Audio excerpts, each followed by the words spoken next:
인생은 후반전이라는 말이 있죠. 60여 년 동안 한국 화단에서 인정을 받지 못했으나 나이 80이 넘어 이제는 세계에서 주목하는 작가가 있습니다.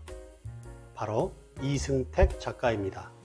이승택은 한국 실험미술을 대표하는 작가입니다.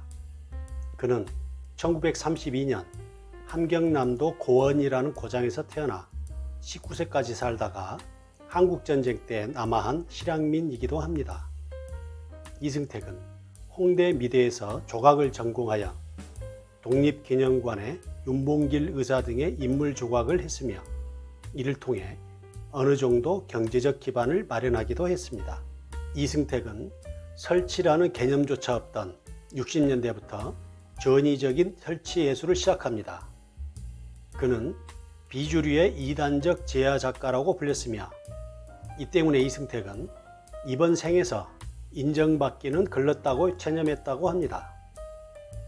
전시회 다른 작가들과 같이 작품을 선보였을 때는 이승택 때문에 전시장에 다른 작품이 다 죽는다며 천덕꾸러기 취급을 받기도 했으며 홍익대학교 교정에서 바람 퍼포먼스를 했을 때도 빨랫줄 작가라며 무시당하기 일쑤였다고 합니다.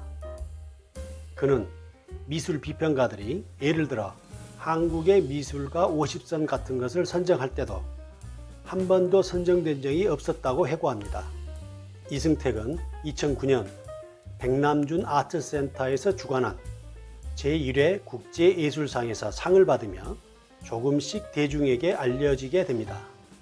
그러다가 이승택의 나이 80대 이후에 해외 갤러리에서 호평이 이어지게 되었으며 이에 따라 세계 미술계 파워피플 1위에 수시로 이름을 올리는 한스 울리 오브리스트는 이승택은 세계의 미술사를 다시 쓸 작가라고 평합니다. 즉, 이승택을 외면했던 국내보다 해외에서 먼저 그 가치에 주목했고 시드니 현대미술관과 런던의 테이트 모던 미술관에서 이승택의 작품을 구입해 소장하고 있기도 합니다.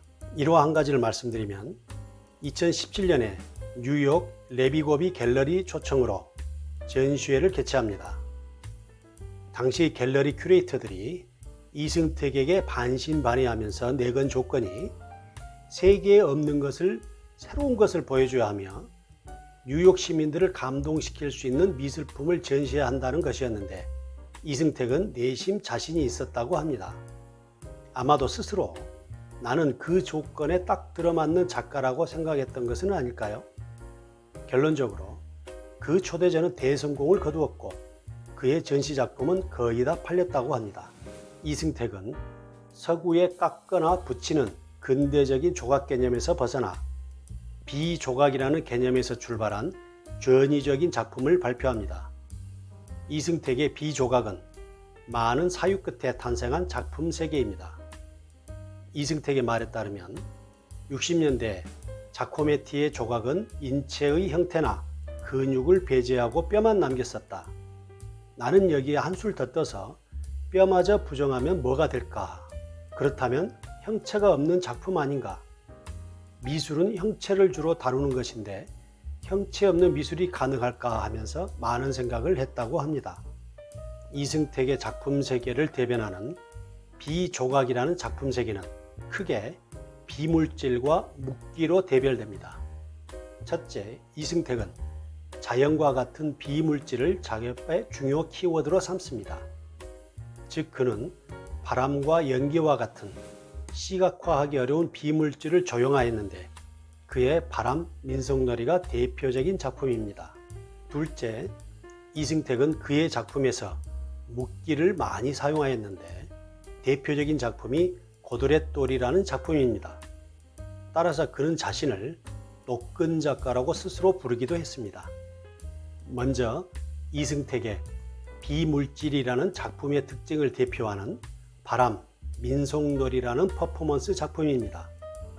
바닷가에서 붉은 천의 끝을 사람들이 잡고 바람에 날리고 있습니다. 국립현대미술관에서 소장품 전시를 할 때 대형 스크린에서 당시의 퍼포먼스를 볼 수 있는데 화면을 가득 채우며 구불되는 빨간 천과 공간 가득 울리는 바람의 소리가 압도적입니다. 그는 이 작품을 통해 사람들이 바람을 볼 수 있게 만든 거죠. 이 작품에서 천의 움직임은 우리의 상모 돌리기나 또는 정월 대보름 때 쥐불놀이를 할 때 불덩이가 지나간 흔적 또는 선앙당 옆 나무의 맨끈을 연상시키며 따라서 작가 본인도 민속놀이라는 부제를 붙였습니다. 다음은 이승택의 묵기라는 작품의 특징을 대표하는 고드렛돌이라는 작품을 보겠습니다. 고드렛돌은 발이나 자리를 짤 때 감아매는 전통 도구입니다. 작품을 보면 딱딱한 돌을 밧줄로 묶었네요. 묶는 행위는 대상의 성질을 변화시키는 느낌을 줍니다. 딱딱한 돌을 줄로 묶었을 때 그 돌이 말랑말랑하게 보이는 효과를 줘서 생명감을 느끼게 합니다. 그는 이 작품을 통해 어떤 물건의 성질에 대해 사람들이 가지고 있는 고정관념을 깨뜨리는 것이죠. 사실 묶는 행위는 우리의 문화에서 많이 볼 수 있는 것입니다. 한복의 저고리와 치마고름, 댕기와 댄님이 모두 묶어 쓰는 것이며 자식을 낳으면 대문에 금줄을 매달고 매주, 굴비, 곶감도 모두 꿰어 묶고 보자기도 묶어서 사용하는 것이죠. 다음은 역사와 시간이라는 작품입니다. 이 작품은 한국 전쟁을 다룬 작품으로서 청색은 미국을, 적색은 소련을, 그리고 둘둘 말린 철사는 두 강대국 사이에서 고통받는 우리나라를 의미합니다. 실험미술, 실험예술은 전위예술이라고도 하며 프랑스 말로는 아방가르드라고도 합니다. 아벙은 무엇의 앞이라는 뜻이고 갸흐드는 근위병을 뜻하는데 따라서 아방가르드는 전투에서 맨 앞에 서는 전위부대를 일컫는 말입니다. 현대미술은 미술의 확장을 목표로 합니다.